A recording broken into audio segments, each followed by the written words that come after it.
Bendiciones en Cristo, gracia y paz, amados hermanos de nuestro Señor Jesucristo. En este día continuamos con nuestra clase del Seminario Teológico Marangatú. Estamos estudiando credos y confesiones en este último módulo de esta primera etapa. Habíamos estudiado un poco sobre credos, los credos ecuménicos, históricos, también algunas confesiones. Luego nos centramos más en la confesión de fe de Westminster, juntamente con sus catecismos. Y en la clase anterior vimos un poco el sistema de gobierno presbiteriano y también vimos un poco una comparación con el sistema de gobierno episcopal y también el congregacional. Así que antes de arrancar, vamos a orar un poquito y entregarle este tiempo al Señor. A ver, oramos. Padre nuestro que estás en los cielos, Señor Santo es tu nombre. He aquí que hoy venimos a invocar tu nombre, Señor, no ligeramente, sino verdaderamente pidiendo de ti gracia y gracia sobre gracia. Agradecido estamos, Señor, por la persona y obra de nuestro Señor Jesucristo, por el regalo de tu Espíritu Santo. Gracias, Señor, porque en Él tenemos perdón de pecados. En Él tenemos, Señor, la adopción en tu familia. En Él y sus méritos somos santificados en esta santificación progresiva a la estatura de Cristo. Gracias, Señor, porque estamos en este tiempo donde ya somos santos, pero todavía no hemos sido totalmente glorificados, Señor, sino ha empezado este proceso de gloria en nosotros. Tú, morando en nosotros a través de tu Santo Espíritu, nos vas cambiando, nos vas mostrando cómo vivir una vida que te agrada. Y también a través de tu palabra, Señor, crecemos en la gracia y el conocimiento que nos lleva a la verdadera piedad, Señor. Sabemos que no hay piedad sin sana doctrina, Señor. Y a eso queremos llegar hoy, conocer más de tu palabra, de manera a llegar a una doctrina que produzca fruto en nuestra vida, Señor, que refleje el patrón bíblico, Señor. Gracias por este tiempo. Nos encomendamos completamente a ti. Pido tu bendición especial para cada uno de mis hermanos que está aquí presente. También por aquellos que han de escuchar este estudio, que sea de bendición, de edificación para que puedan adorarte mejor, amarte más y servirte mejor, Señor. Todo esto te lo pedimos en el nombre de Jesús. Amén. Bueno, haciendo un recuento rápidamente, en la clase anterior, en este módulo que es Confesiones y Credos, habíamos dado una introducción al presbiterianismo y dijimos que el presbiterianismo ciertamente es una colonia más del reino de Dios, es decir, que no somos legalistas ni sectarios ni creemos que somos la única denominación con la sana doctrina, es decir, no clamamos infalibilidad, a eso quiero llegar. Sí creemos que nuestra doctrina es sana, eh, a, a conciencia limpia, luego de un estudio diligente, tomamos esta postura, porque tampoco podemos quedar en la nebulosa y decir nadie sabe, solo Dios sabe, y no hacer el esfuerzo diligente de aprender y tomar posturas en diferentes doctrinas. Ya lo hemos hecho con la doctrina de la Trinidad, hemos tomado postura ahí, ya no negociamos esa doctrina, la vemos como cardinal para nuestra fe. La encarnación de Cristo también no negamos ni su humanidad ni su divinidad, verdadero hombre, verdadero Dios. Así también afirmamos la palabra de Dios, que es la Biblia, contenida en sus 66 libros, de los cuales 39 corresponden al canon judío y el canon judío actual y 27 del Nuevo Testamento. Creemos de que es verdaderamente el aliento de Dios, Dios hablando a nosotros objetivamente su palabra de Dios, no que interactuamos con ella y ahí se vuelve palabra de Dios, no, sino que es palabra de Dios inspirada orgánicamente, no mecánicamente, sino que orgánicamente el Señor utilizando a personas falibles con su cultura, con su educación, con sus fortalezas, los ha guiado para que dejen el registro de lo que el Señor quiere para nuestra edificación y también contar la historia de la redención. Teniendo estos parámetros, esto es lo que ya dimos en la clase anterior un poco. Quiero hacer un recuento de rápido y pronto nada más. Estudiamos un poco el presbiterianismo, como estas doctrinas también tenían su fundamento en la Biblia y hermanos como Juan Calvino y John Knox dedicaron más tiempo a estudiar estas doctrinas y recuperarlas en el tiempo de la Reforma Protestante, donde verdaderamente era un tiempo donde las tinieblas trataban de ocultar la palabra de Dios, donde un sistema de gobierno que estaba en auge, estaba en predominancia, era el episcopado o la postura episcopal. A esto también se le llama el prelado. Prelado, todo lo que tiene que ver con arzobispos, obispos en el sentido de episcopos. Recordemos que la palabra episcopo significa obispo, así que es un sistema de un nivel jerárquico. No hay paridad ahí, sino que hay jerarquías de mayor a menor. Y eso es lo que predominaba en la Edad Media, específicamente con la Iglesia de Roma, que estaba prácticamente monopolizando la cristiandad en ese tiempo.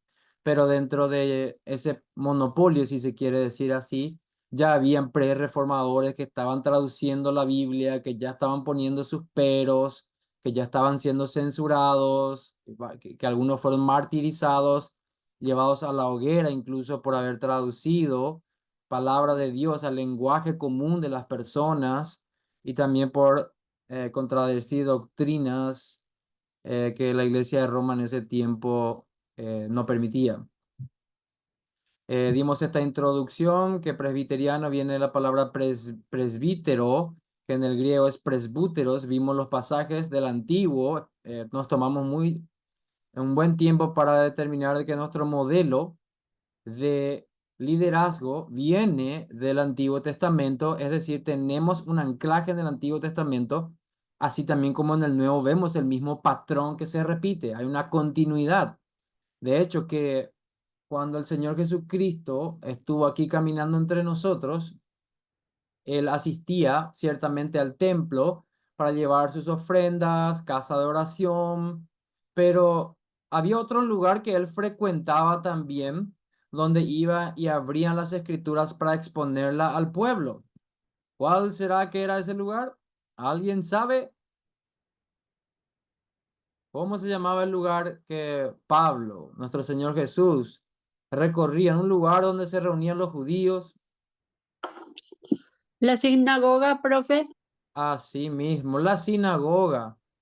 Entonces, la sinagoga verdaderamente es el modelo más cercano a lo que tenemos iglesia hoy.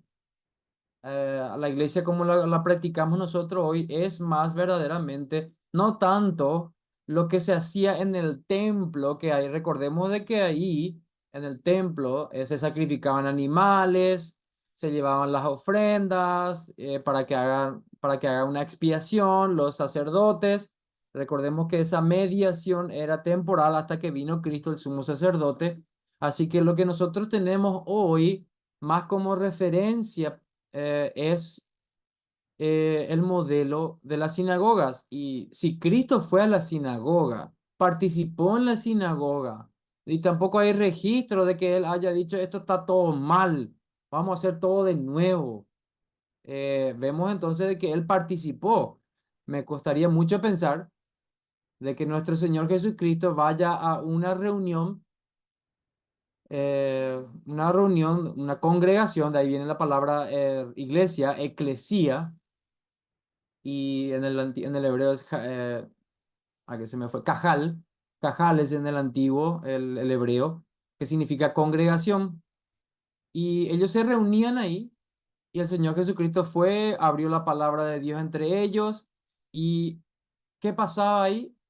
Ahí podemos ver que el Señor Jesucristo fue y participó toda su vida de la sinagoga. Sí, llevaba también sus rituales en el templo, los que correspondían en el templo, pero en cuanto a congregarse en el Sabbat, que es el día del Señor, en ese momento era todavía el séptimo día, no el primero como nosotros lo practicamos hoy por la resurrección de Cristo, pero vemos que hay diríamos, si se quiere decir, un aval prácticamente, no sé si decirlo tácito, pero es como que imaginemos que Cristo vaya a un culto donde todo está mal.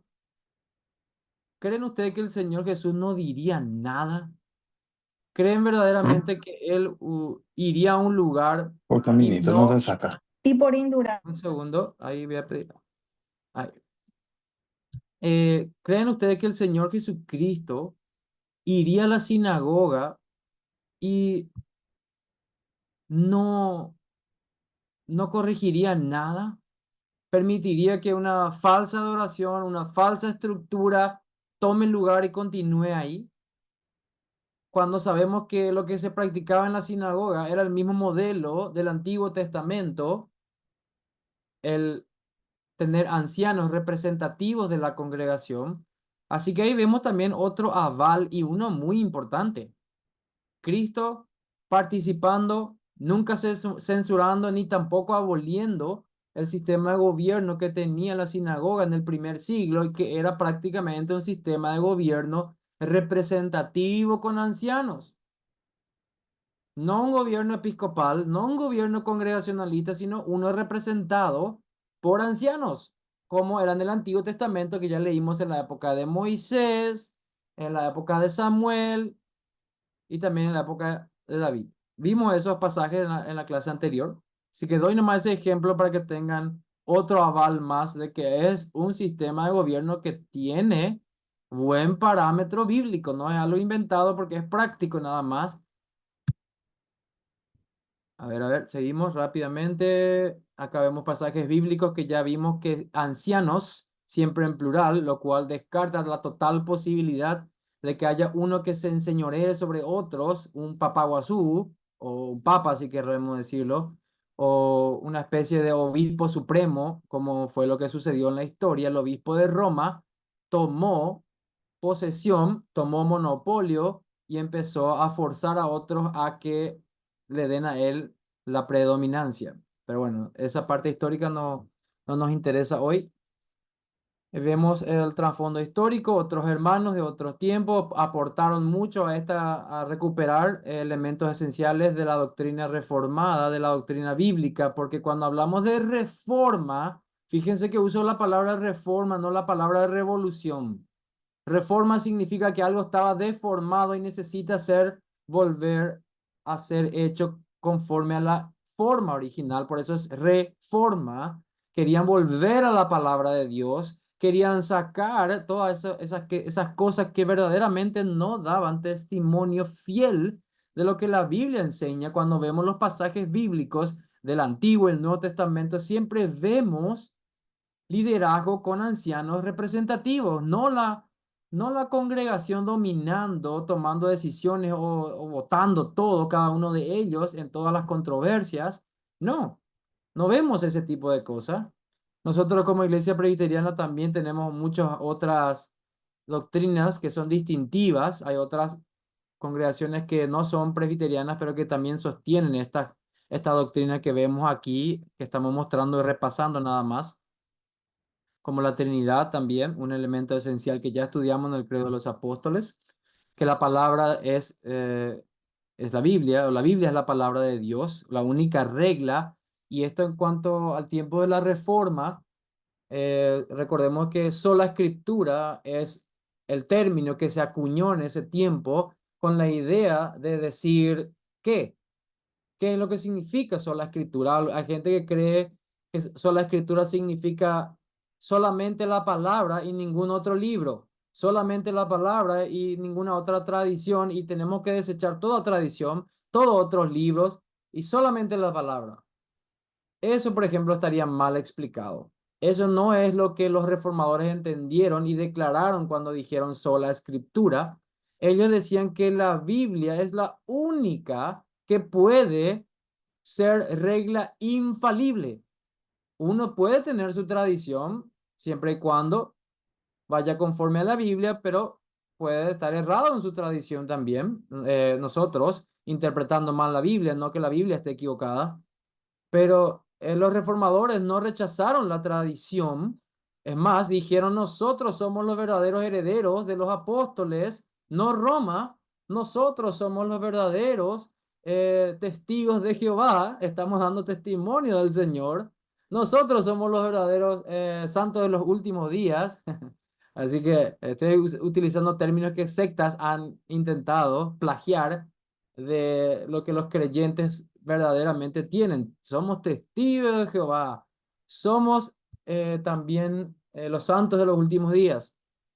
Pero sola escritura significa que solo la palabra puede censurar nuestra conciencia. Es la única que al final decide el tema. No los concilios, no las declaraciones de los papas, no mi propia tradición de mi denominación, sino que es solo la palabra. Pero eso no significa de que yo no puedo usar información para enriquecer algo, pero al final del día es solo la palabra la única regla de fe para el creyente. ¿Puede utilizar otras cosas? Sí, hermanos, otros maestros de diferentes tiempos, pero solo la palabra.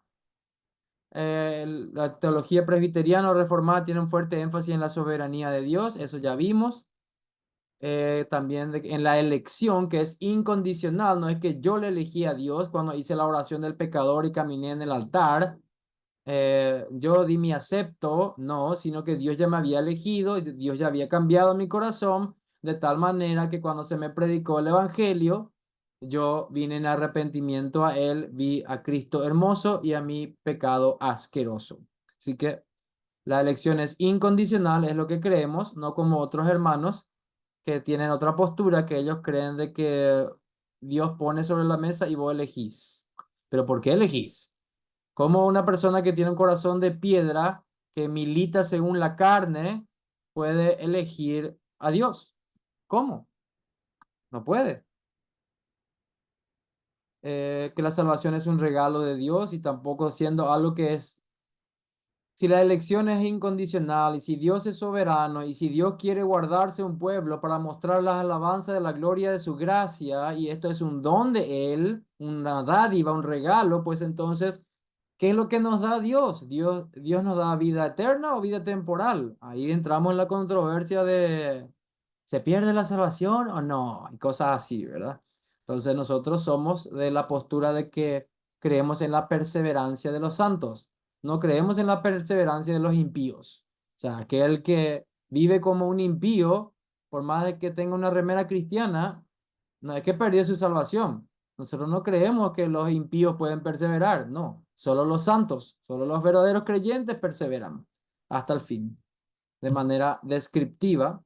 Y esta salvación viene de Jehová y que es irrevocable, volviendo otra vez a la seguridad de la salvación y de que también tenemos responsabilidades luego que hemos venido a la fe y somos parte de un cuerpo, como la mayordomía. También hemos visto un poco de los sacramentos, de donde sacamos nuestro concepto de bautismo, no como otros hermanos que creen que solamente el bautismo es un testimonio de lo que ha pasado en su corazón. Hermanos adultos creen esto, de que el bautismo es solamente eso. Nosotros no tenemos problema con aceptar también esa parte, pero sí creemos que el paralelo del bautismo es la circuncisión en el Antiguo Testamento, digo bien, es la señal y el sello del pacto de gracia, el Señor dando un sacramento, una especie de predicación del evangelio visible, y en este caso la circuncisión antes marcaba la separación del cuerpo y era sangriento apuntando prácticamente a la crucifixión de Cristo. Entonces, eso nosotros, el bautismo también habla de esto, de que en él somos circuncidados y somos sepultados, es decir, habla de su muerte también, así como la circuncisión también tenía eso y se le daba solo a los varones porque justamente apuntaba a la semilla que habría de venir de ese linaje, viene de los varones en ese caso. Ok. Bueno, Santa Cena también, un equivalente con lo que se practicaba en el Antiguo Testamento, la Pascua, de hecho que nuestro Señor Jesucristo instituye la Santa Cena cuando estaban celebrando la Pascua. Sí, ahí vemos el paralelo exacto también.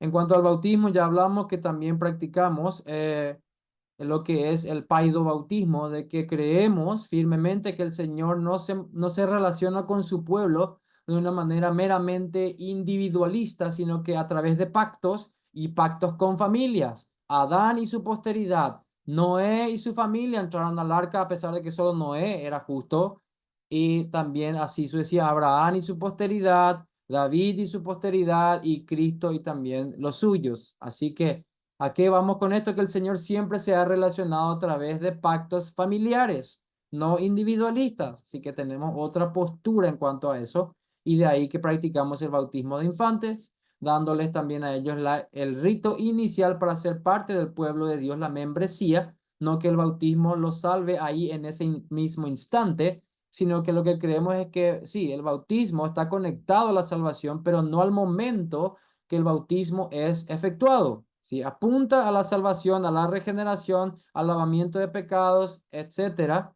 Y en un sentido, que es un poco más complejo de explicar ahora, el bautismo salva. Pero eso no vamos a abarcar ahora en este tiempo. Vamos a ver eso más adelante. Ahora lo que quiero decir es que la Santa Cena, siendo también un medio de gracia, al igual que el bautismo, nutre a los creyentes de verdadera fuerza, de verdadero alimento espiritual para seguir perseverando. Esa comunión es importante, es el medio que el Señor ha establecido para que su iglesia sea fortalecida y nutrida. No es que yo, ay, no me siento bien hoy, he pecado mucho y bueno, no soy digno de la Santa Cena, etcétera. Uno tiene que prepararse justamente porque es el medio ordinario por el cual somos alimentados y fortalecidos para perseverar. Es como que yo tengo hambre, me estoy muriendo de hambre, pero soy tan orgulloso que no quiero pedir comida. Te vas a morir entonces de hambre. Bueno, la misma cosa, venía al arrepentimiento, confesar tu pecado al Señor, participar dignamente con un corazón contrito y humillado y el Señor te va a fortalecer. Verdadero alimento espiritual. Bueno, ya vimos esto en la clase pasada, a nivel representativo. Hoy yo no quiero entrar en esto ya más. Solamente estoy pasando para que aquellos que están viendo el video puedan ver en el video anterior, por si les interesa. Aquí habíamos comparado los tres tipos de gobierno: episcopal, congregacionalista, que también al congregacionalista también se le llama independiente. ¿Por qué? Porque las iglesias no buscan una conexión con otras iglesias de manera orgánica, funcional o conexional, sino que dicen somos iglesias independientes, que sí, tenemos la opción de querer o no asociarnos, de ahí que los bautistas en Paraguay tienen su convención bautista, que es una asociación. Los pentecostales tienen el Concilio de la Asamblea de Dios, que es también una asociación de iglesias pentecostales locales independientes, donde la congregación vota y tiene la capacidad de cambiar el pastor si así lo quiere. Obviamente sabemos de que a pesar de que algunas iglesias son congregacionalistas, el pastor ha llegado a tener un tal dominio de que nunca va a ser echado y a veces maneja la iglesia como su propio negocio familiar, como una especie de dinastía. Así que esa es otra historia, ahí hay un poco de confusión también en su rol como pastor, como siervo, pero también no entiende que el sistema es congregacionalista, ¿no? Es que el pastor ya es ima. Eso es verdaderamente volver al gobierno episcopal donde está el papa. No procede así. Hay una especie de confusión también en algunas iglesias congregacionalistas. Bueno, aquí es donde yo quiero llegar hoy. Activemos micrófonos porque quiero que ustedes lean también conmigo hoy. Vamos a ver un poco el sentido presbiteriano de la vida. ¿Es la presbiterianos y SEBA? ¿Será que son solamente gente que estudia mucha doctrina, que siempre está involucrado en la educación, que cada vez que hable una iglesia ya tiene una escuela ahí? ¿Qué es lo que es el presbiterianismo? Demasiado se creen los intelectuales, no hay fuego del espíritu, solo es todo, es Biblia, Biblia, Biblia, Biblia. Y bueno, a veces se nos tilda de esa manera. Entonces vamos a ver un poco qué es lo que nuestra cosmovisión reformada nos enseña sobre la vida. Este primero yo voy a leer un poquito. El sentido presbiteriano de la vida. Aquí tenemos un poco la fuente de una iglesia Puente de Vida, se hizo en el 2019. ¿Qué significa ser presbiteriano? Voy a pedirle un poco a la hermana Marian que me lea esta primera parte de estos tres primeros puntos, por favor. Bueno, ¿qué significa ser presbiteriano? Significa que creemos que la Biblia es la palabra de Dios y como tal nuestra única y suficiente regla de fe y práctica. Creemos en un Dios único, trino, creador y sustentador de todo lo que existe, soberano absoluto sobre todo el universo. Creemos en Jesucristo como único Señor y Salvador y único mediador entre Dios y el humano. Significa que somos herederos de la Reforma Protestante de Martín, ahí Martín poquito, hermano. Lutero. No me deja bajar Ah, ok, el no hay slide. problema. Martín Ahí. Lutero, Juan Calvino, Ulrico y John Knox. Zwinglio. Tenía que ser una W si no salió bien. Zwinglio, Ulrico Zwinglio. Y Ah, John Knox. mira, lo tradujeron al español ahí porque en inglés está con W. Y también John Knox. John Knox. Bueno, hasta aquí estos tres puntos distintivos nuestros. ¿Hay algo que quieran aportar, consultar? Hoy es nuestra última clase de la primera etapa. Está abierto el micrófono sobre estos puntos que estamos hablando. ¿Qué Profe, significa ser nosotros heredero? Nosotros, por ejemplo, estuvimos leyendo varios de los materiales que nos compartiste y analizando un poquito lo que es el presbiterianismo sobre versus las otras, no sé cómo llamarle, denominaciones, ¿verdad? Serían. Sí, Em, y realmente el presbiterianismo hace ese énfasis absoluto y te hace sentir esa tranquilidad en que todo está regido a través de la palabra exactamente, ¿verdad? Y yo creo que a medida que vamos conociendo las demás denominaciones que están ahí en esos videos y eso que tenemos, es como que nos abre también la mente con ese conocimiento. Tenemos como esa iluminación también por parte del espíritu, ¿verdad? Cuento así una experiencia muy particular porque acá con mi hija es donde más solemos estar con estas cosas. Y llegamos ambas a la misma conclusión. amén. Gloria al Señor. Gracias por compartir, hermana. Muy edificante, verdaderamente. Cuando nosotros decimos que somos herederos, pregunto yo, cuando alguien dice que es heredero, ¿se está jactando de algo que haya hecho? ¿Qué es un heredero? Es alguien que nació, que no tuvo prácticamente involucramiento directo, no decidió nacer en esa familia. Así que cuando hablamos de heredero, estamos hablando de que hemos recibido prácticamente una providencia del Señor en forma pasiva, porque no hemos nosotros hecho nada activamente para recibir esto, sino que es algo que ya estaba disponible, que nosotros no empezamos a cranear ahí, a pensar cómo hacer, cómo buscarle el lado, sino que estos hermanos también se levantaron en un tiempo donde la palabra de Dios estaba escondida del pueblo, tuvieron sus luchas políticas, bíblicas, teológicas, y estos hermanos con quienes compartimos muchas doctrinas, ¿verdad? Por ejemplo, con Lutero, compartimos la justificación solo por la fe, las cinco solas, ¿verdad? Sola escritura, sola fide, que es la sola fe, soli Deo gloria, solus Christus y sola gratia. Esas cinco solas de la Reforma Protestante que prácticamente marcan cinco puntos cardinales en diferencia a Roma. Nosotros compartimos con eso con los hermanos, estamos de acuerdo en las cinco solas, pero no solamente los presbiterianos creemos eso, hay muchos otros protestantes que también creen en las cinco solas, pero no son presbiterianos no son reformados y tienen otra interpretación. Así que, gracias, hermano. A ver un poquito. Seguimos. ¿Algún voluntario para seguir leyendo? Yo voy Hermana a leer Catalina. Ah, perdón. Adelante. todo, leo ahora los 4 puntos. No, solamente dos, por favor. Como calvinistas, defendemos la elección que Dios hace de sus escogidos, la cual es incondicional e irresistible. Esto porque creemos que la salvación es por pura gracia, no por obras, resultado de la misericordia de Dios que es Señor de todo. Ok, hasta ahí, Reporta, hermano. Hasta ahí, porque quiero comentar un poco. Muchas gracias.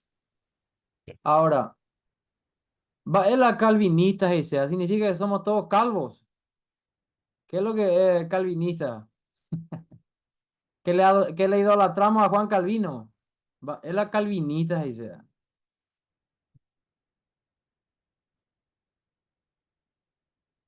Adelante, hermana Catalina, tu micrófono está apagado. Calvinista era un teólogo y él Sí, tenía una visión de ciertas cosas que fue juntándose con esto y implementaron como vamos a decir, doctrinas. saliendo de la iglesia católica, Sí. vamos a decir, ellos tenían sus propias formas de pensar y fueron juntándose con estos otros teólogos para formar realmente lo que hoy nosotros podemos decir la iglesia protestante, ¿verdad? Mm, Podemos decir alguna así. forma, ¿verdad? Y es el calvinismo, que hoy en día hay incluso grupos o hermanos que son calvinistas, Sí, y así siguiendo mismo. la teología específica de él. Sí, así es. Gracias, hermano. Entonces, hay varias cosas que quisiera comentar aquí, por eso le paré un poco al hermano Dylan, porque el otro tema que viene ya es sobre gobierno. Cuando hablamos de calvinistas, es un término un tanto desafortunado en principio porque fue utilizado, así como el nombre cristianos, fue utilizado de una manera despectiva al principio, porque Cristo, a quien ellos le llamaban Cristo, Jesucristo, para muchos en el primer siglo fue un falso maestro que fue crucificado, que dijo que era Dios, que creó una secta judía, así decían algunos. Entonces empezaron a llamarle a los que creían en Cristo, le decía, es cristiano, cristiano, ¿verdad? Y querían ofenderle, querían identificarle como lo peor, pero qué lindo que es que alguien te compare con Cristo. Para nosotros es una dicha, un honor, un privilegio inmerecido portar el nombre de cristianos. Ahora bien, como calvinistas también, es un término desafortunado, digo, porque fue utilizado para también decir que ustedes siguen la doctrina de Juan Calvino. Pero si Juan Calvino estaba enseñando la palabra de Dios y sus doctrinas, un segundo, si Juan Calvino estaba enseñando la palabra de Dios, ¿ya? Y luego él tomó cierta popularidad a través de sus escritos que él hizo, Instituciones de la Religión Cristiana, se llama su obra magna. Y luego personas empezaron a persuadirse también de lo que él había escrito.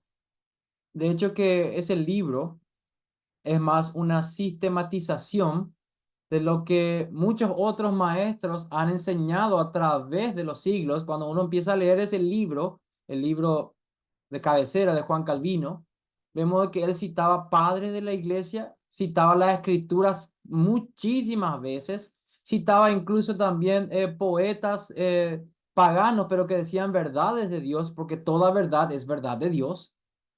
Por más que lo diga un pagano, por más que lo diga el mismo diablo, no sigue toda verdad, es verdad de Dios. Así que terminó siendo un término desafortunado porque él no quería llevarse ninguna, de hecho que él no quiso ni decirle a dónde se le iba a enterrar, Nadie sabe dónde, al final dónde se le enterró a él para que justamente no ocurra ese tipo de cosas que se le idolatra y cosas así, porque era una era de mucha superstición también y muchos creyentes se podían desviar, etcétera. Y vemos aquí un poco de que esta doctrina que él enseñó un énfasis en la soberanía de Dios, en la elección incondicional, que nosotros no es que le elegimos a Dios, sino que Él nos ha elegido. Esto es verdaderamente ofensivo para el hombre de hoy, que Él quiere tener la supremacía. Él elige a Dios, no que Dios le elige a Él. A mí me predicaron el Evangelio, va a decir, pero yo elegí, nadie me obligó, yo elegí. Yo hice la oración del pecador, yo caminé en el altar ahí y entregué mi vida. Yo soy el que todo el día procuro por mi vida. Dios ya hizo todo por mí el 99%, yo pongo mi 1%. Bueno, muchas personas tal vez no hablan así, pero a veces cuando evangelizan dicen cosas como, Jesús ya hizo todo por vos, ahora ya depende de vos, la decisión ya está en tus manos, la pelota ya está en tu cancha. ¿Han escuchado alguna vez este tipo de comentarios donde te dice que ya hizo todo por vos, que depende de vos nomás ya? Suele pasar, suele decirse mucho. Y eso es algo, es una elección no incondicional, sino condicional. Nosotros como reformados creemos de que yo no le elegí a Dios, Dios me eligió a mí. Y Él orquestó todo lo que pasó en mi vida para que yo llegue en ese momento y confiese mi pecado y confíe en Cristo. Que mi salvación ya estaba decretada desde la eternidad pasada, porque Dios así lo quiso, solamente porque le plació hacerlo, mostrar su gracia. Entonces, esto es lo que creemos nosotros, creemos en la elección incondicional y cuando Dios te elige, vos no podés resistir. Vas a venir a la fe de alguna manera u otras. ¿Por qué? Porque Dios te ha elegido como el objeto de su gracia para manifestar la alabanza de la gloria de su gracia, como dice Efesios 1. Así que el calvinismo también es prácticamente una cosmovisión que no solamente abarca la teología, sino que también se desprende en otras áreas, que la cual no quiero entrar ahora, pero solamente quiero decir que es mucho más amplio también, en la economía, en la educación e incluso en la política también tenía mucha influencia, pero ahora no quiero entrar en eso porque estamos hablando de teología. Ok, pasamos al siguiente. Hermana Andrea, si me puede leer el siguiente, donde dice eh, reporta una forma. Profe, no voy a poder leer porque no sé a dónde dejé mi anteojo y estoy usando uno viejito que apenas veo, profe. Ok, no hay problema, hermana. Está bien, vamos a leer nosotros por vos. Disculpe. No, no se preocupe. A ver, hermana Flori, adelante. Reporta. Reporta una forma de entender la Iglesia, la que es gobernada por presbíteros, elegidos democráticamente por las comunidades locales. Estas comunidades son gobernadas por un consistorio de presbíteros. Amén, muchas gracias. Aquí vemos entonces de que en el presbiterianismo creemos de que la iglesia es gobernada por ancianos representativos, que son presbíteros, y es prácticamente el modelo que conocemos como democracia hoy también en nuestro país.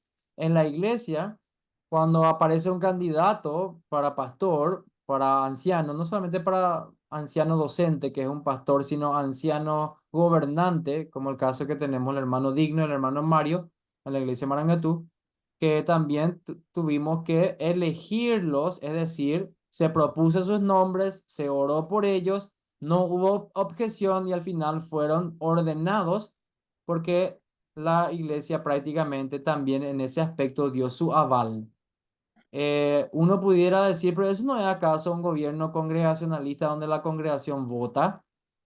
En este caso, en esta primera instancia, ellos también no es que votan para ponerle en autoridad, no es que la congregación tiene el poder de hacer eso, sino que solamente da su consentimiento, porque el poder en sí no reside en la congregación, sino en los ancianos.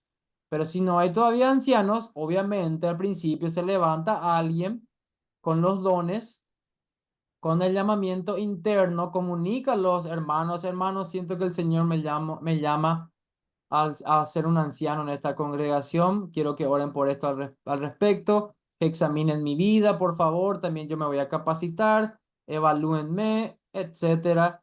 Y luego ahí se forma el primer anciano. Luego él es el encargado, como anciano de esa iglesia, empezar a instruir a los otros ancianos, ¿verdad? Y él es el que da el aval también. Un anciano ordena a otro anciano.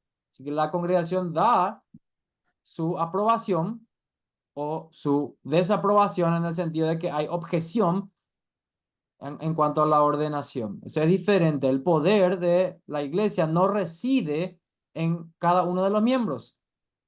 No es que ellos le levantaron a su pastor. No, ellos confirman de que se ve los dones en él externamente, en su vida, en su predicación, etcétera. Eso es importante aclarar porque pareciera ser que al principio somos una congregación, tenemos un gobierno congregacionalista y después nos transformamos en presbiterianos. No, eso no es así. Eso es muy importante aclarar.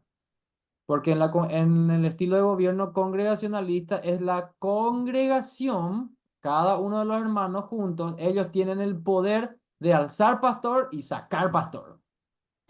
Recordemos eso. Ahí vemos que en el poder, las llaves del reino están en sus manos. ¿Ok? Eso es importante aclarar. Ahora bien, siguiente. Alguien que quiera leer, por favor, estos oficiales.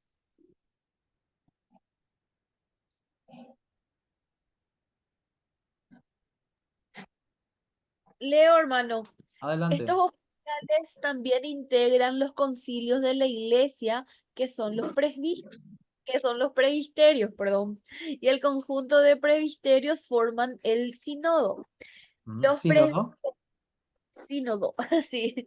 Los presbiterios pueden ser regentes que gobiernan y docentes que enseñan. Se les llama también pastores. Ujú.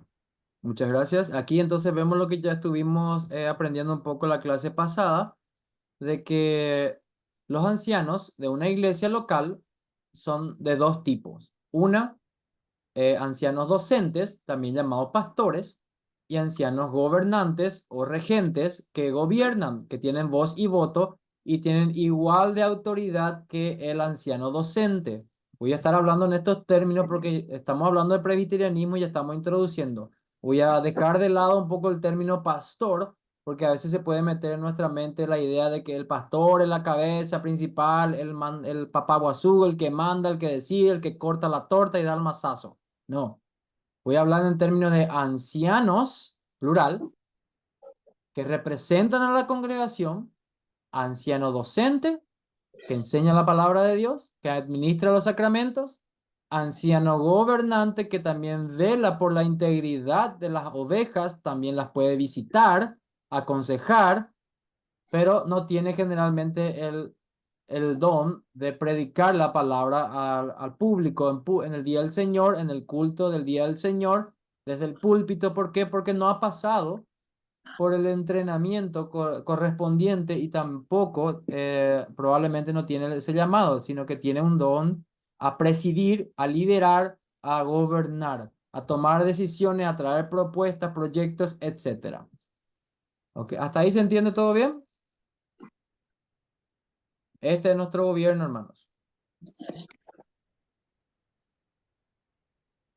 Bueno, vamos al siguiente. ¿Qué significa que somos presbiterianos? A ver, ¿alguien se anima a leer lo siguiente que dice, significa que somos?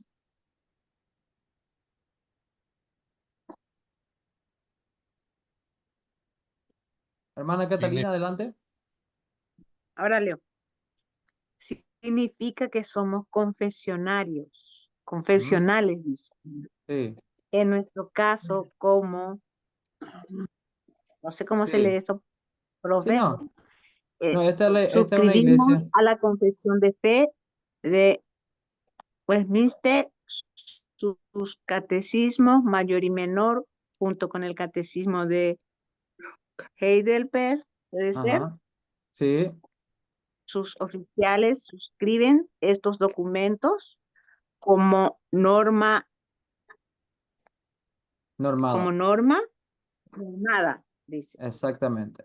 Muchas gracias. Entonces, eso ya nosotros estudiamos, que los presbiterianos son confesionales. Un presbiteriano que no es confesional verdaderamente no es presbiteriano, porque un presbiteriano tiene como ancla, como fundamento, su confesión de fe escrita y es la Westminster. Con los estándares de Westminster, hablamos de estándares, plural, porque no es solo la confesión, sino que es el catecismo menor, catecismo mayor y también la forma de gobierno y después también el directorio del culto, también que es otro documento que se utiliza eh, para el tema de la liturgia en el culto y todo eso. ¿Ok? En este caso, esta iglesia que de la cual estamos leyendo también se suscribe al catecismo de Heidelberg de manera oficial como iglesia. Nosotros en Marangatú solamente lo tenemos como en alta estima, lo usamos también como devocional y tiene muchas verdades bíblicas también, como ya vimos en una clase anterior, pero oficialmente no es nuestro documento todavía oficial. Lo estamos considerando también para incluirlo más adelante. Ok, estos oficiales suscriben a estos documentos. ¿Y por qué se le llama norma normada? Porque estos documentos son normas o reglas que a su vez están reglamentadas por la Biblia. Es un documento, una norma, una regla que está otra vez reglamentada, supervisada y basada ¿en qué? En la Biblia. Por eso se llama norma normada. Es una norma, una regla que tiene otra vez su propia regla, la que la apoya, la Biblia. Seguimos. ¿Qué significa el corazón presbiteriano de la vida? Hermana Floria, adelante. Usted que es maestra de escuela también. Adelante. Dice, pregunta 1. ¿Cuál es el fin principal y más alto del hombre? Respuesta. El fin principal y más alto del hombre es el de glorificar a Dios y gozar de Él para siempre. Catecismo Mayor de Westminster. Muchas Los gracias. presbiterianos, ¿sigo? Sí, por favor. Y las iglesias presbiterianas, debido a su profunda convicción acerca de la intervención de Dios en la historia, proclaman la necesidad de considerar los asuntos humanos desde una perspectiva profética. Si el mundo es verdaderamente el teatro de la gloria de Dios, entonces la vida humana en todos sus aspectos deberá mirarse e interpretarse a la luz misma de Dios. Dicho por Juan Mankay, El sentido presbiteriano de la vida. Así mismo, muchas gracias. Aquí entonces vemos que para nosotros presbiterianos no es solamente una denominación, sino que es verdaderamente como vemos la vida, vemos esto como una especie de filtro, porque si creemos de que el presbiterianismo representa no solamente como gobierno, cómo se manejan los líderes en la iglesia, sino que ya vimos el tema de la elección, ya vimos el tema de la salvación, ya vimos el tema de qué hacer con nuestros niños también y hacerlos parte del pacto. Abarca toda una cosmovisión, toda una forma de ver la vida y no solamente lo que hacemos en la iglesia, sino que también como todo lo que pasa alrededor del mundo, vemos que la intervención de la soberanía de Dios que está verdaderamente ejecutando sus decretos a través de la creación y la providencia, como dice el catecismo, creemos que Dios en su providencia está orquestando todo, como esta frase es espectacular, el teatro de la gloria de Dios. ¿Qué es eso? Todo lo que está pasando hoy en el mundo está mostrando la gloria de Dios de un nivel a otro. Y hay cosas obviamente que son detestables que también pasan, pero están siendo contrastadas con la gloria de Dios y también anhelando ya aquel día postrero donde el Señor ha de venir y consumar su reino. Siguiente. A ver quién me lee el siguiente. El señorío de Cristo y el sentido presbiteriano de la vida.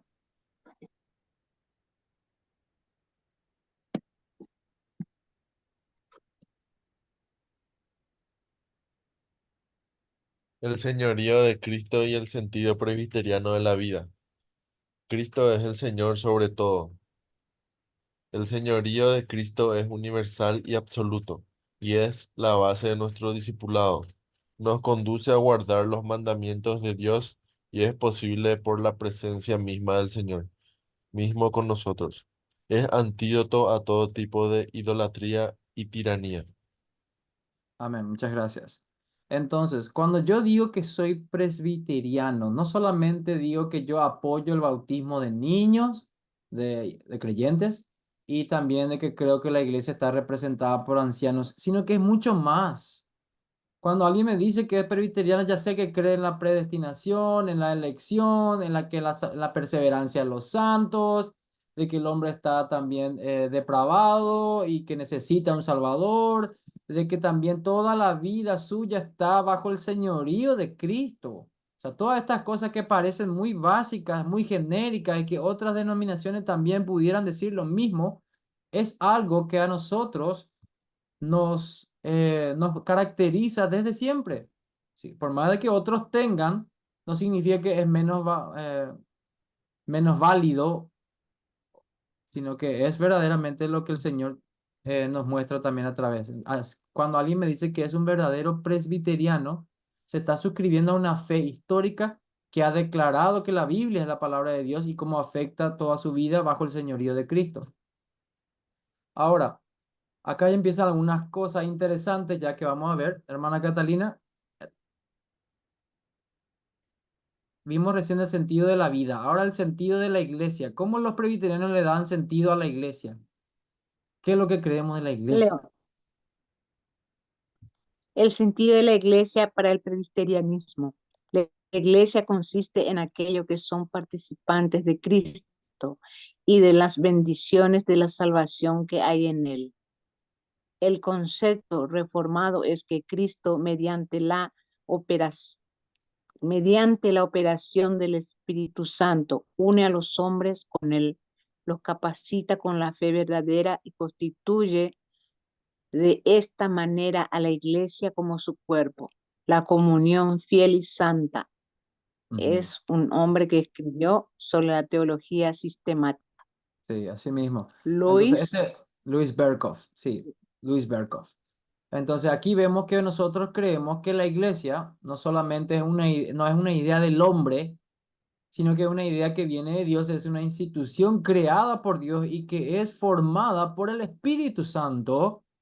Pero recordemos que hay hermanos que dicen, nosotros decidimos venir a Dios. Yo mostré mi fe y ahí el Señor me hizo renacer. Nosotros creemos lo opuesto. Creemos que primero el Señor te hizo renacer y luego aceptaste al Señor. Porque ¿cómo vas a aceptar el hermoso evangelio de Dios con un corazón no regenerado de piedra que ama la carne? No tiene sentido. Entonces, por eso nosotros creemos que la iglesia está bajo la operación del Espíritu Santo y esto viene de Dios, no es que algo que hacen los hombres, así que la iglesia no es una idea de hombres. Los clubes que se hacen por diferentes deportes y cosas así, esas son ideas de hombres, iniciativas de hombres, pero nosotros hemos sido llamados ¿a qué? A llevar adelante la iglesia y la iglesia está encargada de hacer, como decía Juan Calvino justamente, de hacer que el reino de Dios sea más visible, cada vez más visible. Cuando la iglesia empieza a ser sal y luz, permea, empieza a influir en todas las áreas de la vida, entonces vemos que el reino de Dios se vuelve más visible porque la iglesia se mueve en el espíritu, enseña la palabra de Dios y sabe que es una institución de Dios y que la iglesia va a prevalecer contra el Hades, incluso como Jesucristo le dijo a Pedro, a los apóstoles en Mateo 16, si no me equivoco. Bueno, siguiente párrafo. ¿Qué creemos más los presbiterianos sobre la iglesia? De que hay muchos hombres dispersos por el mundo que también profesan la adoración de un solo Dios en Cristo. Es decir, que no creemos que solamente los presbiterianos son salvos aquí en esta parte del mundo o en otras partes, solo el presbiteriano, no.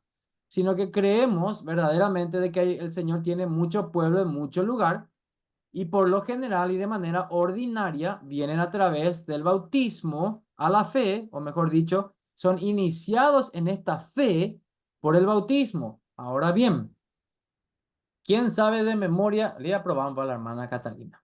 Hermana Catalina, ¿cómo de memoria usted me vas a decir la gran comisión? Mateo capítulo 28. Por tanto, por tanto, ir a ser discípulos Ajá, a todas las naciones. ¿Y después a qué todas dice? las naciones, bautizándolo Ajá. en el nombre del Padre, del Hijo y del Espíritu Santo. Ujú. ¿Y después qué dice? Y enseñándoles. Y enseñándoles el eh, Evangelio. sí, todas las cosas que yo, etcétera. Pero vamos a mirar, gracias hermana, Yo excelente. lo he enseñado. Pasaste la prueba, hermana. Hasta ahí está espectacular. ¿Por qué? Porque dijiste la palabra, el Señor dio una comisión y dijo, vayan a ser discípulos de todas las naciones. ¿Y cómo empezó? Dijo, vayan y enséñenles primero y después bautícenles. O dijo, bauticen primero No, y luego enseñen. bautizando, Exacto. ¿Y qué? bautizando. Exacto. ¿Qué está pasando hoy? La gente lleva a sus niños, los creyentes llevan a sus niños a la iglesia, no los bautizan, sino que primero le capacita y después le bautiza. Cuando el niño ya joven o ya tenga un poco más uso de razón, una profesión de fe creíble, le toman y bueno, se bautiza. Pero la gran comisión dice, por tanto, id y hacer discípulos. ¿Y cómo se hace discípulos? Bautizándolos en el nombre del Padre, el Hijo y el Espíritu Santo, un bautismo trinitario, y después, y enseñándoles, y ahí viene la enseñanza. Así que tenemos un poco equivocada ahí el orden, algunas personas hoy en cuanto a la gran comisión. Nosotros por eso, presbiterianos, creemos, como dice aquí, que que están iniciados en esta fe por medio del bautismo. Se le inicia en la fe cristiana cuando se le bautiza, cuando se le da el rito de iniciación, ahí verdaderamente forma parte del pueblo de Dios y ahí está siendo discipulado. Es un discípulo tuyo, un discípulo cristiano, que recibió ya la primera parte, que testifican su unidad en doctrina y caridad por medio de la participación en la Santa Cena. Ahí ya hay otra cosa, es el medio de gracia en la Santa Cena.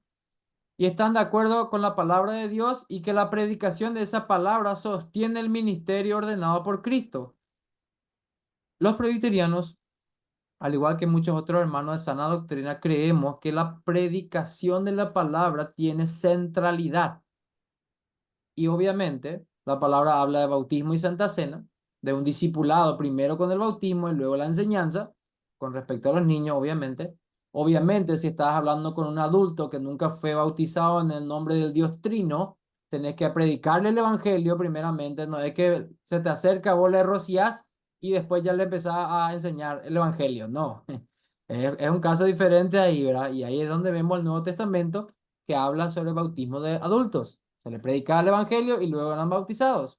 ¿Por qué? Porque obviamente son adultos y en ese caso no es lo mismo. Son iniciados, bueno, vos le predicas el evangelio. Esa persona, si recibe convicción del Espíritu Santo, un nuevo corazón, asiente el evangelio, se arrepiente de sus pecados, confiesa al Señor Jesús como Señor y luego ¿qué pasa?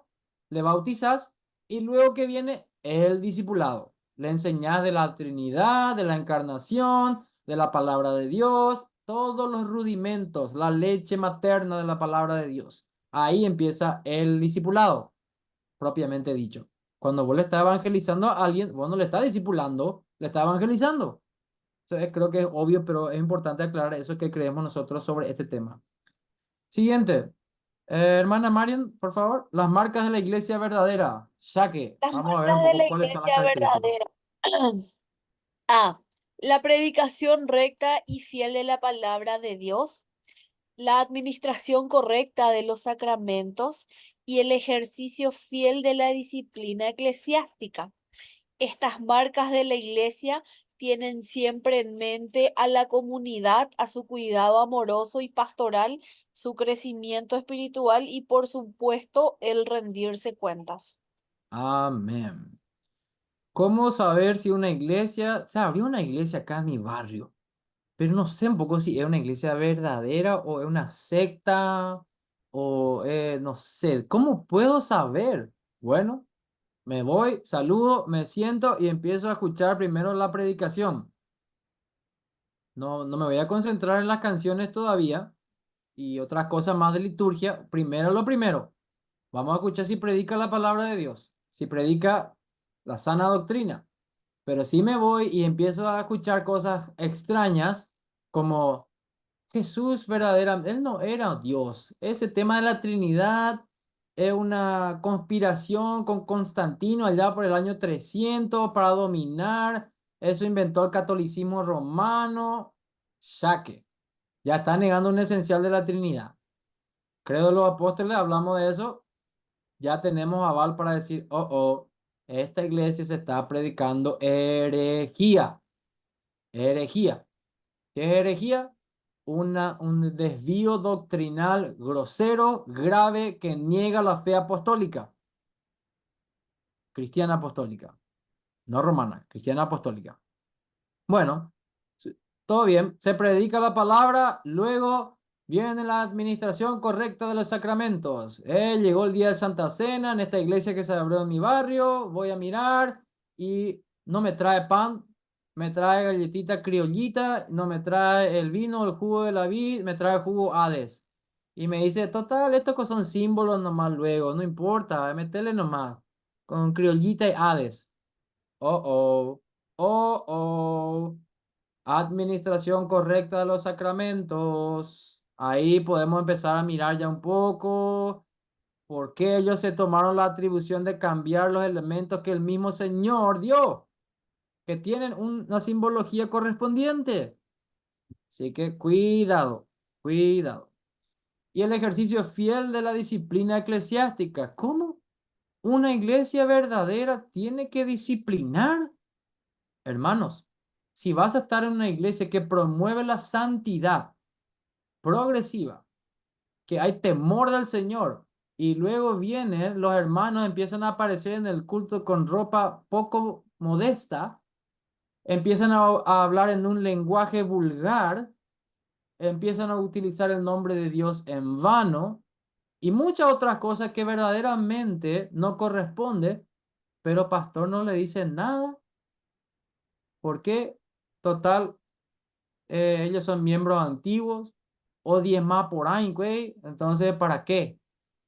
Total, son miembros hace mucho, pero vienen, qué sé yo, cada una vez al mes, eso viene y cuando viene 10 más bien, será. Entonces, ¿a qué pea? No hay disciplina, no hay corrección.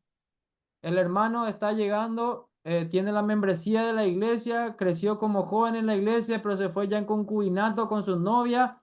¿Y qué pasa? Vienen a la iglesia, el pastor no le dice nada, que están en pecado, que tienen que casarse, que tienen que ir al registro civil, ya nomás ordenar su vida, que no puede ir así, y mucho menos puede participar de la Santa Cena de esta manera, porque comer indignamente es comer juicio.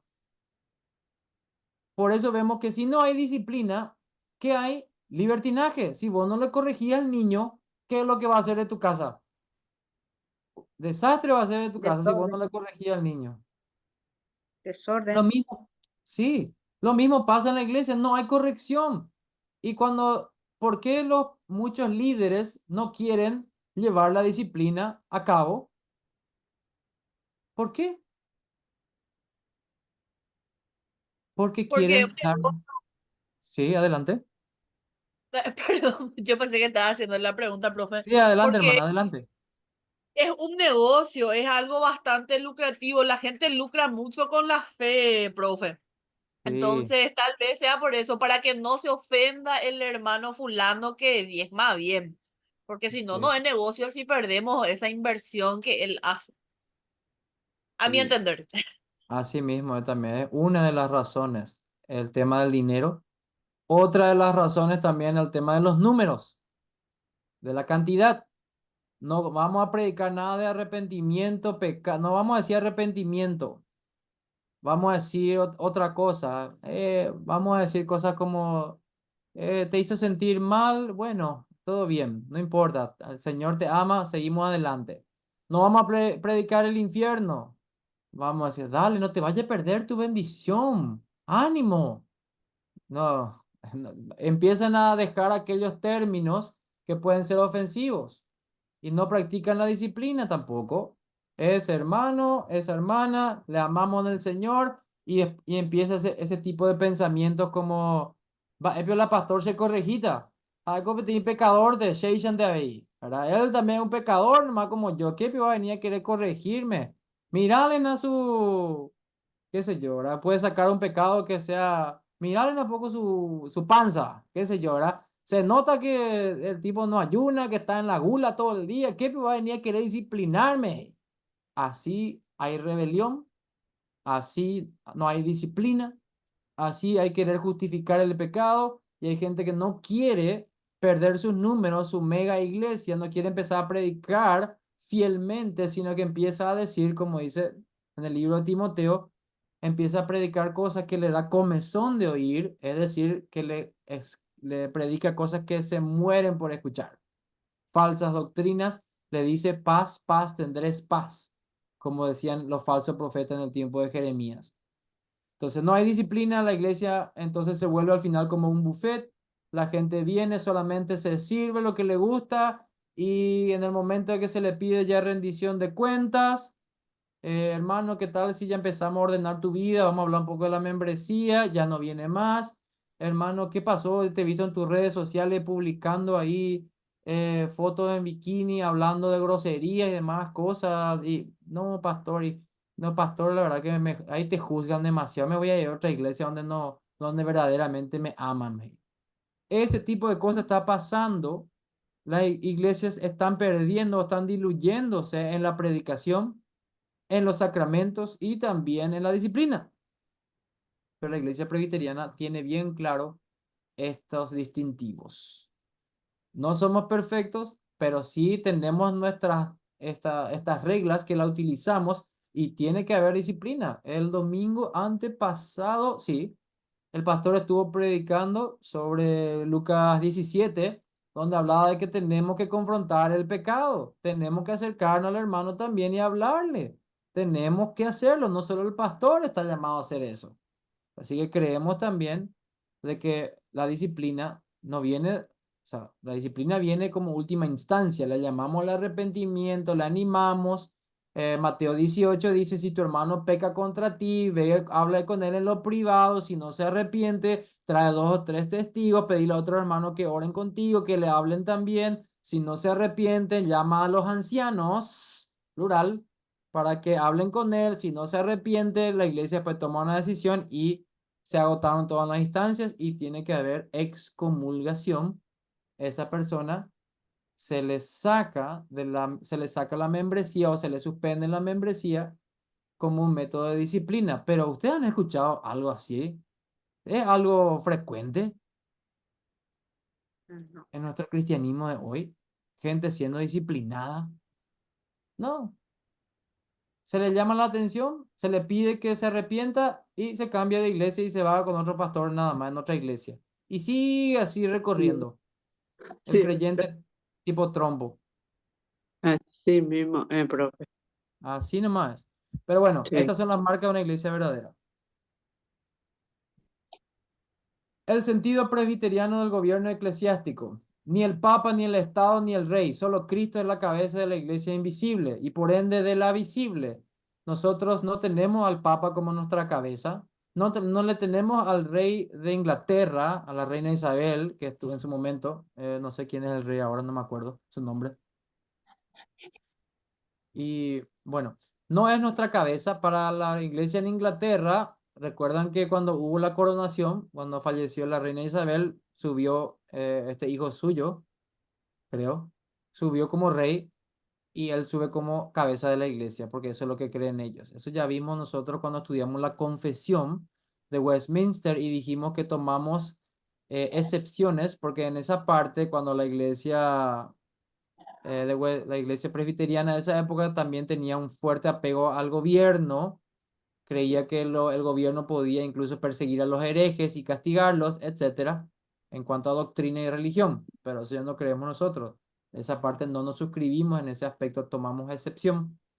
Ahora, los oficiales de la iglesia representan al pueblo, son elegidos por el voto popular, sin embargo, esto no quiere decir que reciban su autoridad del pueblo. El pueblo, la iglesia no le puede decir a su pastor presbiteriano, no le puede decir, nosotros a vos te dimos el poder, nosotros a vos te nombramos pastor.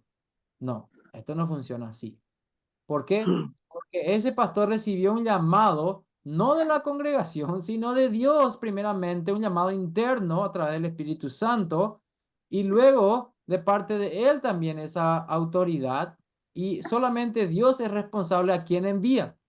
Ahora bien, o un anciano ordena a otro anciano, la congregación, como dije, da su voto también, que reconoce ese llamado en esa persona, pero no es que le está traspasando el poder, ¿ok? No funciona así. Por eso, lo que suele suceder en las manifestaciones o en las redes sociales, gente que se queja de un gobierno democrático, de la gente que ellos pusieron ahí para que le representen, le dicen, nosotros somos los que te pusimos ahí, nosotros somos tus patrones. Eso no es un gobierno democrático, no funciona así. Se fue a voto a la mayoría para que esa persona ahora tome responsabilidades. No es que tú asalariado y que vos le podés poner y sacar como quieras. Acá en Paraguay, por ejemplo, cuando votamos para presidente y le habíamos votado a Lugo, luego, ¿qué pasó con Lugo? ¿La gente le echó a Lugo? ¿Quién le echó a Lugo? ¿Quién se acuerda? Hubo un juicio político. Político. Juicio ¿Y político. quiénes estuvieron ahí? ¿Vos te fuiste a votar para que a él se le eche? No, No, no, no. no. Ahí los diputados y senadores votaron, ellos evaluaron a esa persona y ellos le removieron del cargo en ese juicio político. Ese es un gobierno democrático representativo. Si un pastor de una iglesia presbiteriana se desvía en herejía o inmoralidad sexual, etcétera, los ancianos son los encargados de reunirse y efectuar, entre comillas, el juicio para removerlo de su cargo, pues ya tiene reproche y uno de los requisitos es que sea sin reproche, moral, ético en ese aspecto. Entonces, eso pasó también aquí.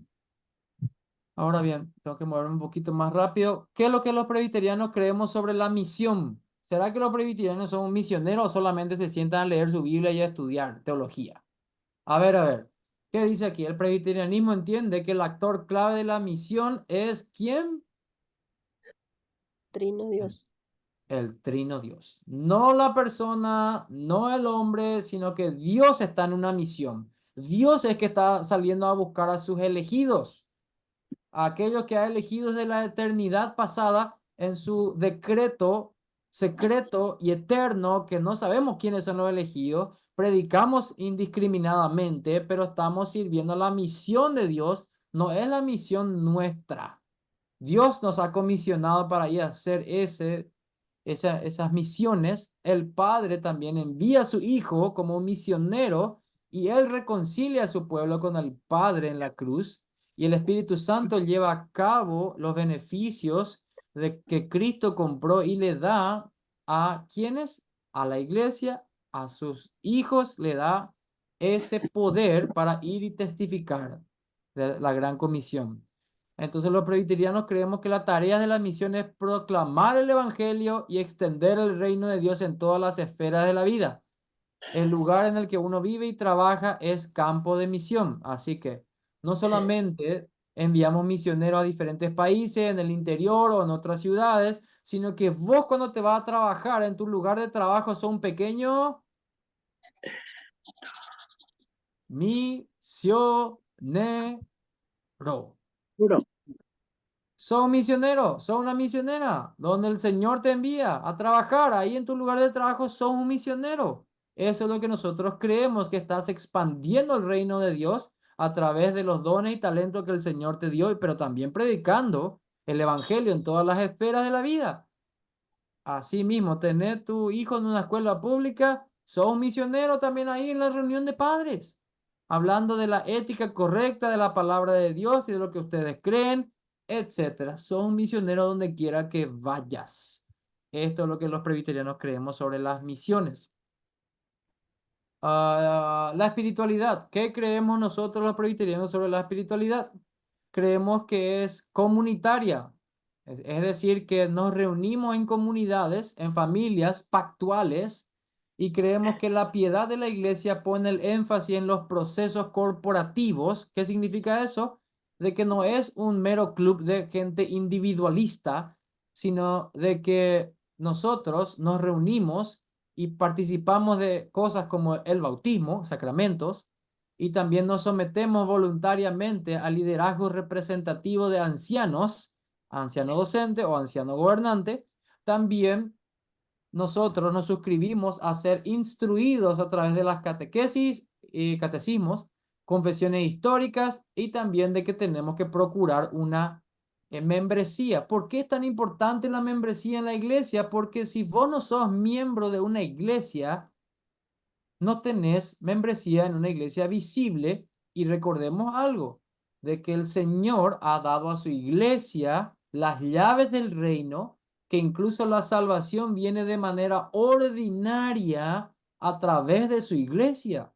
Es decir, la iglesia es la encargada de ir a predicar el evangelio, no el Estado, no los clubes de fútbol, es la iglesia la que está administrando los recursos, el evangelismo, la que es autorizada para ir y predicar la salvación. Por eso digo de manera ordinaria, alguien que recibió una Biblia allá en el Congo, y no hay iglesia ahí, puede llegar a la salvación, sí, pero es una excepción de manera extraordinaria y podemos pensar un poco en el pasaje de Hechos con Felipe y el eunuco, ¿verdad? Un caso aislado ahí aparte, pero la iglesia estaba predicando el evangelio por doquier, después de que hubo una gran persecución. En fin, nosotros creemos de que esto es corporativo, de que la membresía es tan importante, de que es nuestra familia, es la familia de Dios, y también si creemos que esta iglesia de sana doctrina, recordemos que uno de los distintivos de la sana doctrina es la disciplina. ¿Cómo yo voy a ser disciplinado?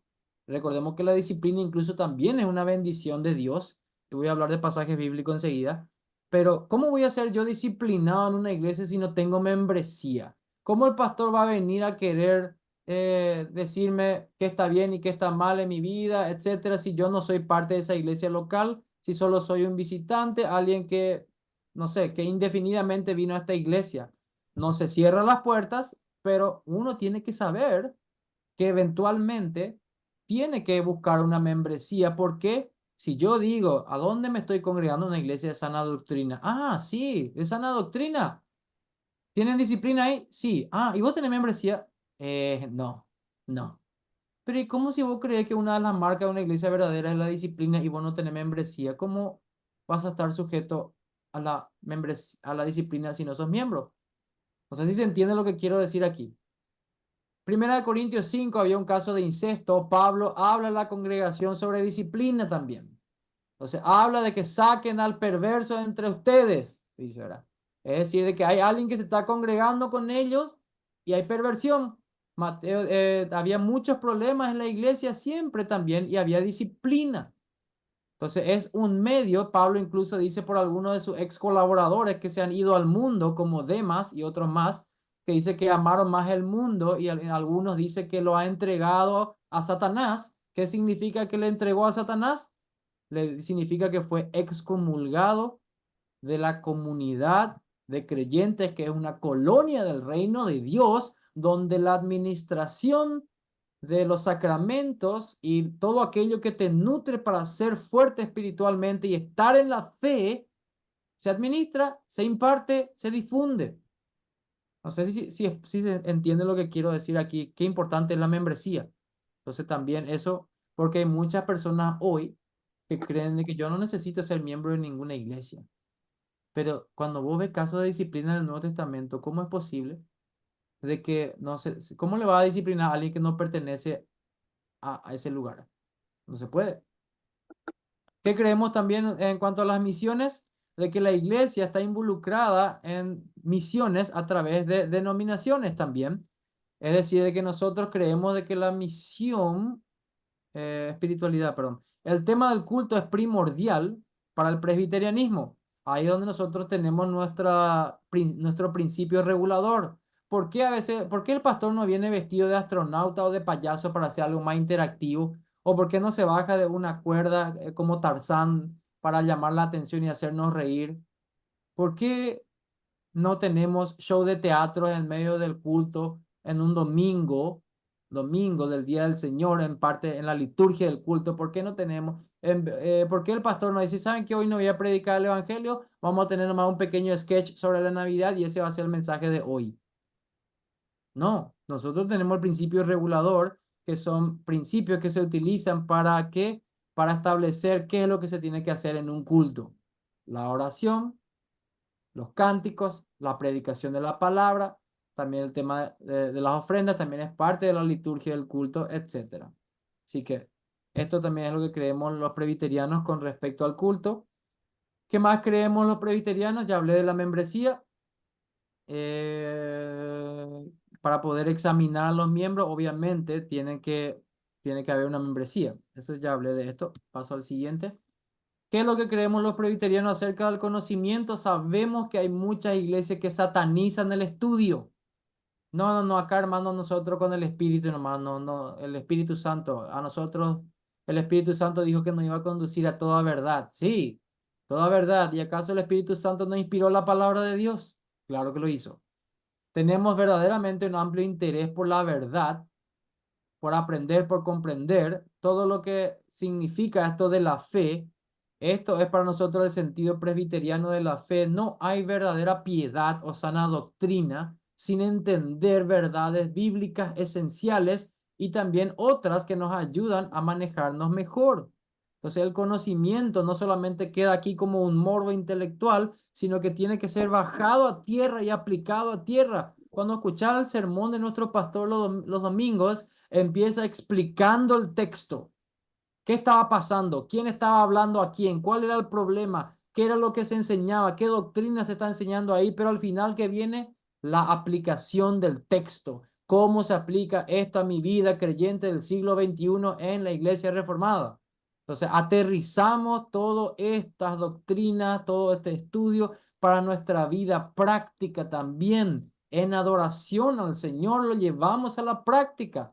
Esto es lo que creemos en cuanto al sentido del conocimiento y cómo el presbiteriano se relaciona con el mundo.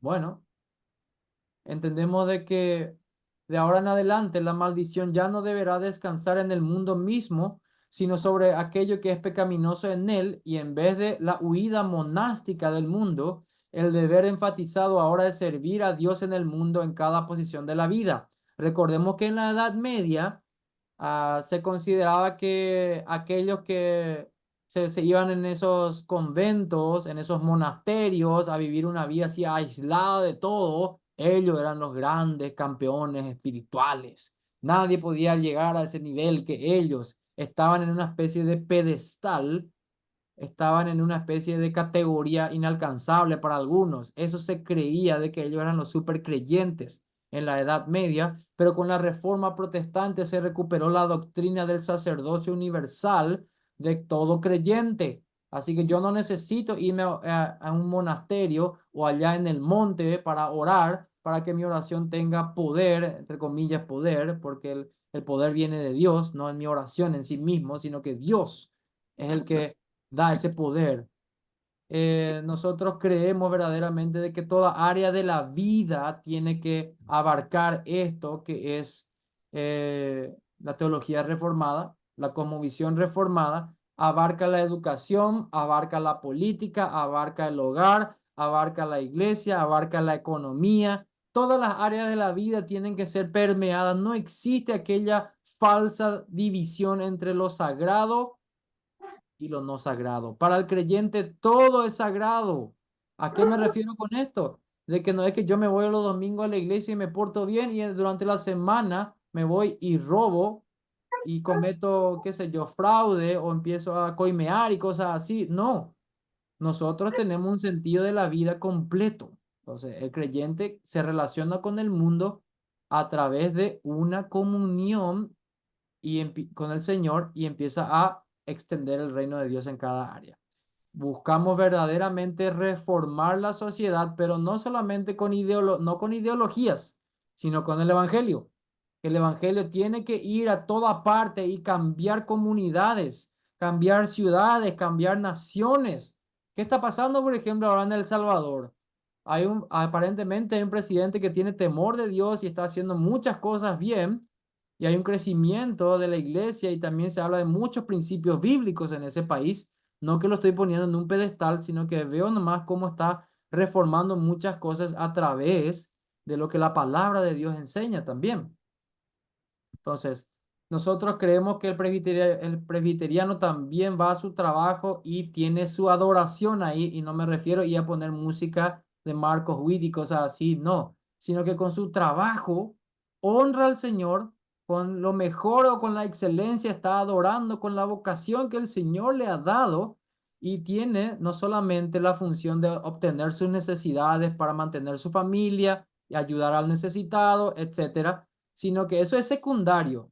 El trabajo para nosotros es una adoración, de esto ya vimos también en los sermones que el pastor ha dado, de que todos trabajamos, aún la ama de casa en el trabajo, cuando hace su trabajo de jardín, lo hace para la gloria de Dios, y es una adoración también, al igual que el pastor que está predicando. No es que uno hace más adoración que el otro. Ya no tenemos esa distinción falsa entre lo sagrado y lo secular. Esto es todo lo que nosotros creemos acerca del presbiterianismo, o también se puede hablar un poco de calvinismo, que permea todas las áreas de la vida, sean intelectuales, sean morales, sean religiosas, sean sociales, sean personales. Es una cosmovisión que me ayuda a filtrar todo en mi vida. No es algo que solamente utilizo. Bueno, hasta ahí llegué yo. No es algo que yo solamente utilizo para llenar mi cabeza de conocimiento, sino que es verdaderamente algo que permea todas las esferas de la vida, la forma en que pienso, la forma en que hablo, la forma en que me visto, la forma en que trabajo, la forma en que estudio, la forma en que me relaciono con mi familia extendida y nuclear también. Todo abarca. Cuando alguien me pregunta, ¿cuál es tu filosofía de la vida? Bueno, yo hablo de un cristianismo, y cuando empiezo a detallar más mi cristianismo, salen mis distintivos. Eventualmente termino hablando, soy un creyente, reformado, y con eso doy más información qué tipo de creyente soy. Puedo decir cristiano, vos sos católico también porque los católicos son cristianos. No, soy un cristiano reformado, evangélico, protestante, si se quiere, si eso ayuda, pero nosotros tenemos una cosmovisión que permea todas las áreas de la vida. Eso es ser presbiteriano, eso es ser reformado. Nosotros tenemos una visión de la vida conforme a la palabra de Dios, que no nos encierra en un monasterio, sino que nos ayuda a filtrar todo para la gloria de Dios. Amén. Amén. Hasta aquí yo llego mi grabación. Entonces, ahora voy a abrir un poco una sesión de preguntas y respuestas.